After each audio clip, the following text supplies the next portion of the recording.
Hey, boys and girls, it's Michelle Petoni here again.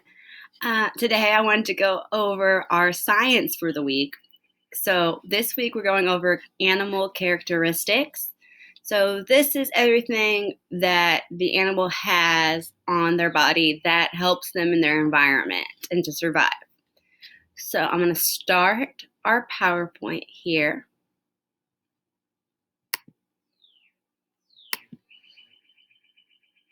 Okay.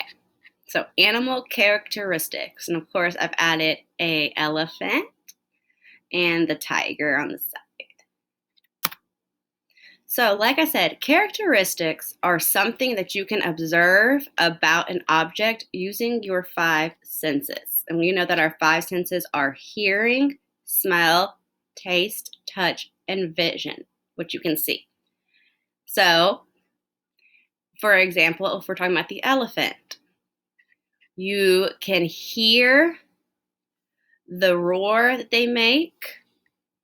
You can touch their skin and you would feel that it's rough and dry. And then you can see that they have the long trunk and the tusks on both sides. So those would be some examples of characteristics of an elephant. Diet. So a diet is the food that an animal eats. Now this picture is all vegetables, but we know that not all animals eat vegetables.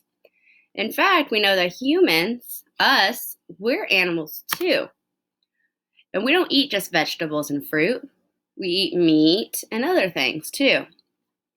We said that a animal that eats only plants is a herbivore. If it eats only meat, it's a carnivore. And if it eats both meat and vegetables, it's an omnivore. Okay, so that's diet. So we're going to talk about three different types of environments today. We're going to talk about forest, prairie, and desert. Now, an environment is all living and non-living things. That's important. It's not just the animals and the plants there, but it's also the rocks, the soil, and everything else that is non-living as well. So let's talk about forest environment first. Of course, a forest has many trees and plants. This plant, for example, has big leaves. And the reason why this is going to have such big leaves is when you think about it, all the trees and stuff are really close together. And you have these really big trees up there, so it's going to give you a lot of shade, which is good if you want to stay cool, but it's not good for plants. Remember, we said that one of the things that plants need most is sunlight. So these plants have the characteristic of these big leaves, so that the bigger the leaves, the more sun can hit and help them grow. So that's the way that they help survive. Okay? An animal that you may see in the forest is a black bear. Now, this is a paw or the foot of a black bear. Because I just want to pay attention to, let me scoot myself over. I just want you to look at the claws on this black bear and think about, well, why would a black bear need claws that sharp? So you can pause the video right here and think for a minute, why would that characteristic be important to a black bear? So one reason that they need these claws here is for protection. Okay? If they're out in the forest and another animal is trying to come up and hurt them, they can use these big sharp claws to help protect themselves.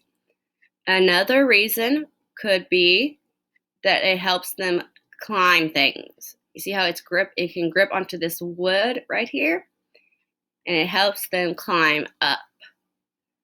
Also, it helps them find food, so they can dig down into the dirt and find little animals in there to eat all the bugs.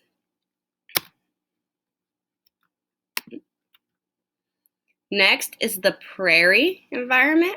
This is a flat land covered with grass. So I think the animal that most of us know who live in a prairie is the prairie dog. Now, if you look here, this prairie dog really doesn't look like a dog that we have. I've shown y'all pictures of Ricky before, and this animal doesn't look anything like him. So, these are a prairie dog. If you look close, you can see these two teeth right here. And those are going to be very helpful to him.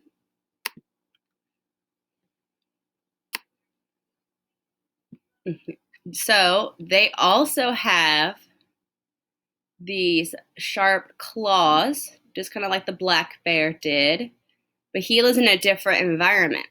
So this prairie dog is going to use its claws here to help dig and burrows and to make holes for him to live in and to help him find food that he uses these big teeth here for.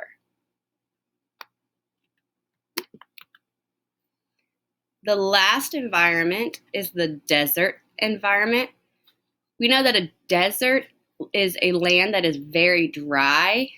It's not going to rain a whole lot there, and it's not going to snow. So now you may be thinking, well, deserts are hot. Why would there be snow there? Yes, most of the time the deserts we talk about are hot, but there are cold deserts as well. So if you see in this picture here, there's a little bit of snow on the ground, and you have these mountains back here that have snow on them. So this desert is going to be a cold desert.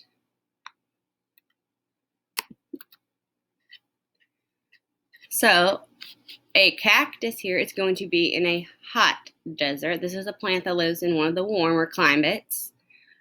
And we know that plants need water to live, but how are they going to get water if it doesn't rain very much? So what's going to happen is this cactus is going to soak up all the rain that it can when it does rain, and it's going to store it inside of itself and kind of use it as it needs it. Now this cute little guy here, this is a jackrabbit. So the jackrabbit is an animal that lives in the desert. So we know that living things also need water. So this jackrabbit is actually going to be able to use its teeth and bite into the cactus here and get the water out that it needs to survive. Okay, so just reviewing, we've talked about the forest and how plants there have large leaves that help them get sunlight, and you have the black bear. We talked about the prairie and the prairie dogs and how it's a grassy, flat area. And then we've talked about the desert and how it can be cold and hot, and how the plants there hold on to water. So I would like to know, which environment is your favorite? The forest, the prairie, or the desert? So you can either write underneath this announcement which one's your favorite and why. Or if you want to draw a picture or write a little story about one of these environments, that would be great too. Once again, if you need any help, guys, I'm always here for you. I know that we're not in our classroom right now, but we are still learning things and we're still a class, and I'm here for you guys. So if you need anything, your parents can reach me on Dojo, email, phone, whatever you guys need. Bye, guys.